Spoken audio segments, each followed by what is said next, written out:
Cari telespettatori, rieccoci insieme e come ogni venerdì siamo supportati dallo SPCGL del Veneto e non solo, anche questa volta avremo un altro supporto da parte di Federconsumatori, fa parte sempre del grande mondo naturalmente del sindacato. Allora, i temi sono due, sono molto importanti. Da un lato parleremo col sindacato dello Spidi, che cosa ne pensa della presa di posizione che è stata assunta nei confronti della manovra di governo e quindi di questi sgravi fiscali che sono stati fatti o non sono stati fatti, vedremo un po' il sindacato che cosa ne dice, di queste agevolazioni anche per i pensionati, insomma un po' un quadro generale, alla luce anche di una manifestazione che c'è stata, uno sciopero importante. Poi parleremo con Federconsumatori, anzi incominceremo proprio con Federconsumatori, perché l'altro tema importante è quello delle bollette, di queste super bollette che rischiano veramente di minare la tranquillità d'animo di molte famiglie, ancor più da parte dei pensionati. E poi ancora attenzione alle truffe, questo è un periodo molto particolare, molto delicato, e quindi i consigli, i suggerimenti di Giovanna Capuzzo, Presidente Federconsumatori, ben ritornata qui con noi. Ciao a tutti.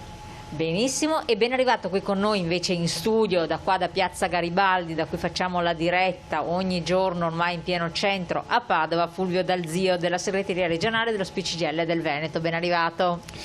Buongiorno a te e a tutti i telespettatori. Fresco di manifestazione, ma ne parliamo dopo. Io direi di cominciare con Giovanna Capuzzo, Presidente, per parlare appunto di con cosa vogliamo incominciare? Con la notizia più tranquillizzante o quelle più allarmanti? Presidente. No, allora dai, diciamo che essendo in periodo natalizio cominciamo con le buone notizie, o almeno una delle poche notizie che insomma noi dal mondo dei consumatori abbiamo accolto favorevolmente. È infatti di ieri la notizia secondo la quale c'è stata l'approvazione di un emendamento in Commissione Bilancio,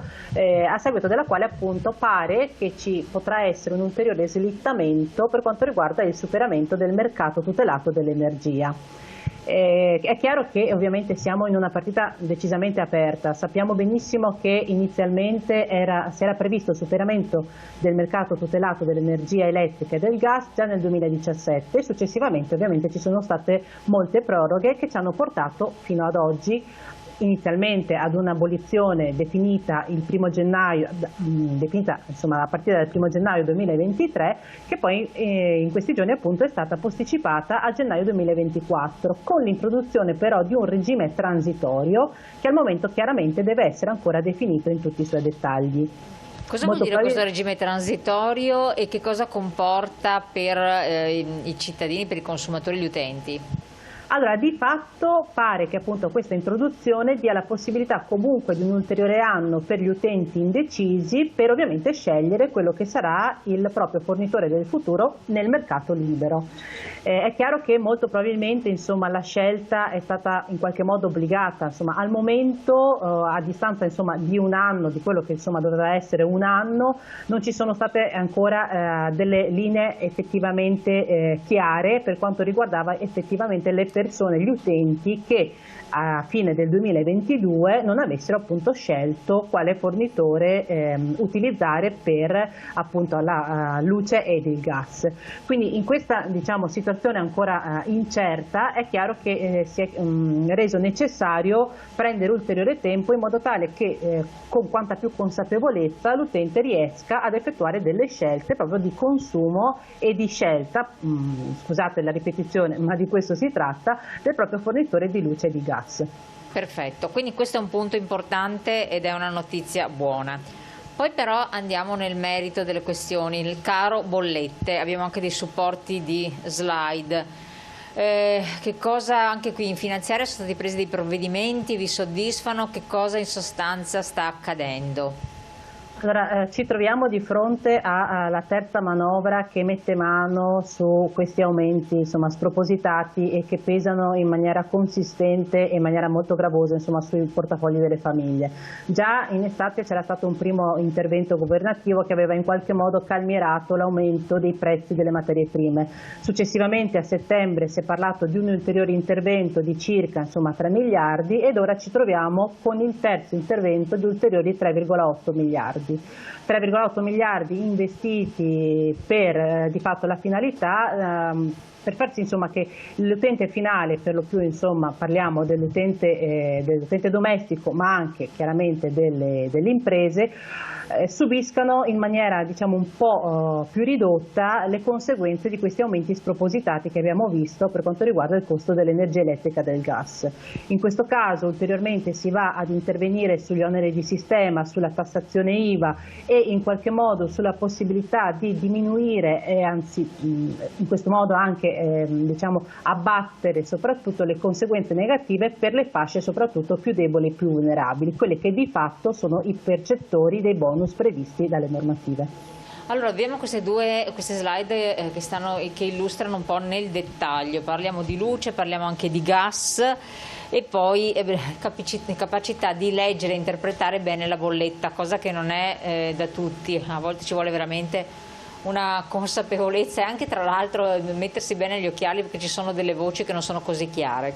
Ci aiuti lei a illuminarci? Sì, allora noi con lo SPI del Veneto abbiamo voluto appunto stilare questa brevissima guida, un piccolo pieghevole per fornire appunto delle informazioni di base in modo tale da poter dare all'utente dei piccoli strumenti, i primi strumenti che possono in qualche modo aiutarlo non solo a adottare insomma, scelte di consumo consapevoli, un po' più oculate, che in qualche modo riescano già appunto a seguito delle abitudini attente a diminuire quelli che sono poi i costi delle bollette, ma ovviamente dargli degli strumenti che chiaramente sono, ripeto, elementari per poter comprendere anche quali sono i contenuti della propria bolletta ed eventualmente evidenziare o meno delle anomalie. È chiaro che stiamo parlando ovviamente di indicazioni base perché effettivamente leggere una bolletta di luce e del gas è molto complesso, però diciamo che con questo pieghevole stiamo dando appunto quelle che sono le voci principali che debbono essere comunque controllate dal singolo utente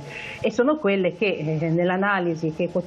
mensilmente ogni famiglia farà e fanno emergere che effettivamente, un po' collegandoci anche all'intervento di prima, le manovre che sono attualmente state fatte chiaramente sull'onda dell'emergenza non sono assolutamente sufficienti e che è fondamentale fare delle innovazioni e delle modifiche che siano molto più strutturali. È un tema che chiaramente anche in altre occasioni abbiamo già ripetuto, ma ci sono ovviamente c'è tanto più adesso la necessità di rivedere quelle che sono ovviamente le forme di tassazione degli oneri di sistema che vengono applicati in fattura e che vedremo e che vediamo insomma mensilmente vanno a pesare in maggior percentuale sul costo totale delle nostre bollette.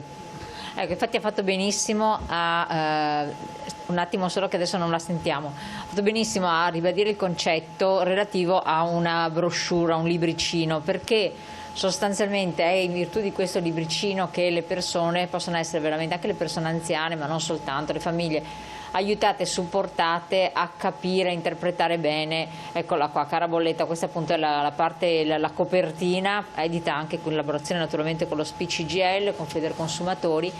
L'importante è leggerla bene, saperla interpretare per capire quali sono i consumi effettivi, quali sono le voci invece legate alle tasse e dove si può in qualche modo lavorare, cioè con i risparmi, con un comportamento un po' più oculato e un po' più attento, anche se sappiamo che molte volte gli anziani sono veramente le persone che per cultura sono più attente alla gestione delle energie in generale e anche del riscaldamento, a volte fin troppo.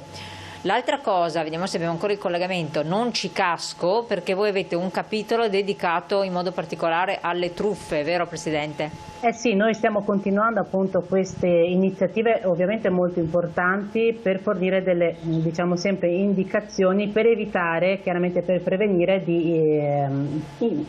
eventi spiacevoli, soprattutto per quanto riguarda la bolletta e proprio in relazione appunto alle notizie che si stanno susseguendo relativamente al superamento del mercato tutelato. È chiaro che ci sono molti fornitori, alcuni anche di quelli abbastanza conosciuti e più diffusi a livello anche nazionale, che giocano un po' nei confronti, diciamo, gioco, uso un termine chiaramente un eufemismo perché molte volte si parla anche di pratiche commerciali scorrette, in alcuni casi anche aggressive, giocano appunto un po' su una comunicazione non proprio corretta, a volte anche proprio totalmente errata, per indurre l'utente consumatore a stipulare dei contratti di cui perlomeno attualmente non vi è la necessità. Ci sono infatti moltissime società nel libero mercato e vi faccio presente che attualmente ci sono circa 800 aziende che forniscono luce e altrettante che forniscono gas, che non dico quotidianamente ma in maniera insomma abbastanza insistente contattano i diversi clienti, diversi utenti,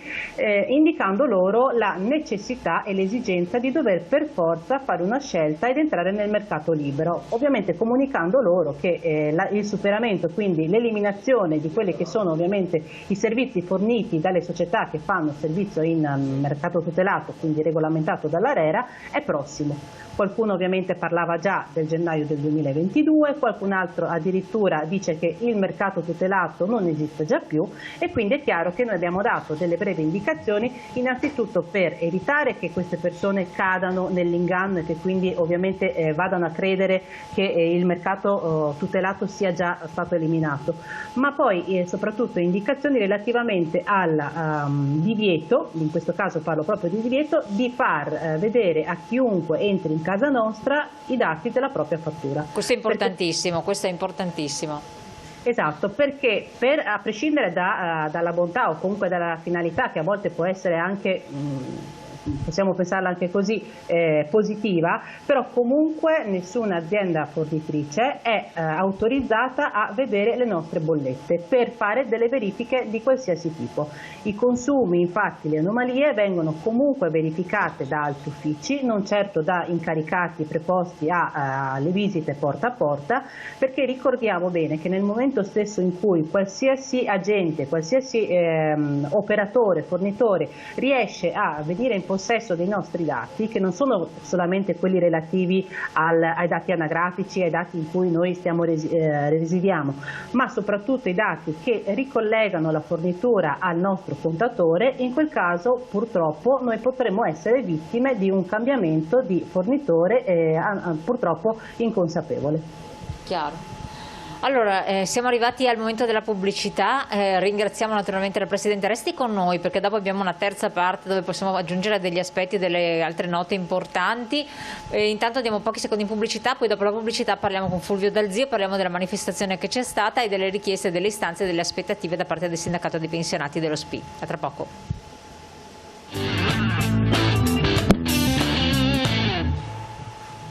Faccio ossigenazione.